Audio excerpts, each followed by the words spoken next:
Picking the right level of automation can save you a lot of time and money. A lot of times people have to do a weekly report to report to the stakeholders. They download the data, they create charts and graphs, and then they put that in a PowerPoint presentation or some sort of a PDF, and then they send it out. And that is no automation. A simple way to fix this problem, especially when the data is not changing in terms of the columns and you're just wanting to update the numbers, is using Excel table features. Just by using pivot tables, it can save you so much time. All you have to do in Excel is create some sort of a table where your data sits, and you just refresh the data every single time. All your pivot tables, your charts, everything updates, and you can embed that in your PowerPoint and your data will automatically refresh every single time. So some of the advantages of this is that it's quick, it's repeatable, and it does not take a lot of effort to set this up. If you have a weekly report that you have to do on an ongoing basis, then I highly recommend you at least start with level 1. But there are some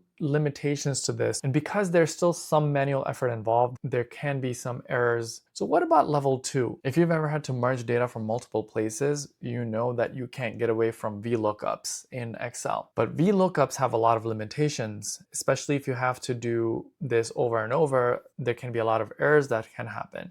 In the past, I used to do a lot of macros for VBA. So we would get the data from different source systems and clean it all up, create macros to automate things. There's a better way now. I like to use this feature now in Microsoft Excel called Power Query.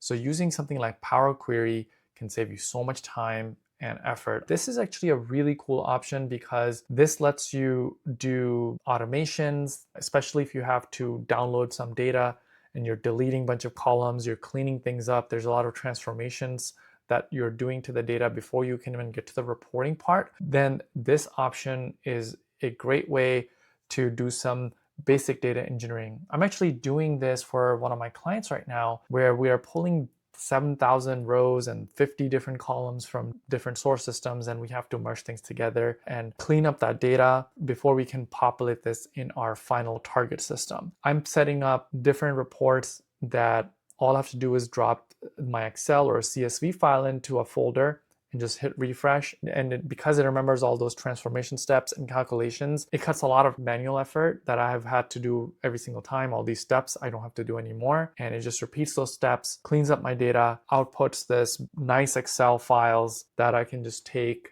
and do whatever I want with it. So data analysis and data cleansing and transformation becomes very fast with this, especially when the data structure does not change. While this is a great option and I use it all the time, there are some limitations. So let's talk about what if you have to work with large amount of data. As we move into the more complex systems and automations, what are those options? What if the report needs to be highly customized and the data source is coming from all sorts of source systems? In those cases, we're going to have to resort to high-level coding and programming. We can do this with many different ways. Like I used to do this with SQL, and you can use Python, depending on whatever your systems are built on and whatever level of capabilities and capacity you have on your team. So a technical data analyst or a data engineer would be the type of role you would be looking for at this level. And they can program things based on your requirements. And the nice thing about this is it's highly customizable and you have the ability to integrate with so many different data sources and APIs. But the downside of it is that it can take a little bit more time to implement and you're going to need to do some testing, and then there's also maintenance related costs. Now the ultimate way of automating your reporting is going to be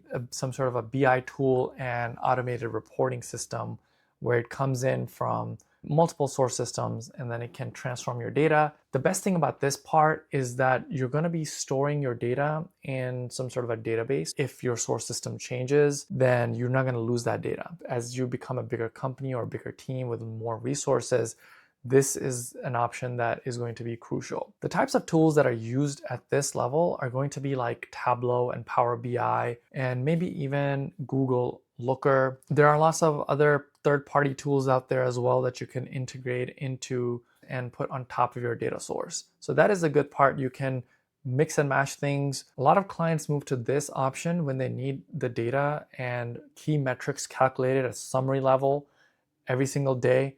or maybe even at a weekly basis, and you don't want to have that human error involved and reliance on some teammates to generate these reports for you every week. And the nice thing about that is your data is refreshed every single time and is distributed across the entire organization based on the access level you put in place. So now you don't have to email Excel files or PowerPoint slides to everyone who needs that data. You have that data and it can be shared with anyone who needs it. And at this level, we're also dealing with data storage and processing for your data transformation. But this is really one of the best options for when you become a medium-sized business or a enterprise level business. Here's the good news. There's all these different levels of automation, but not every team and not every business needs to implement that right away.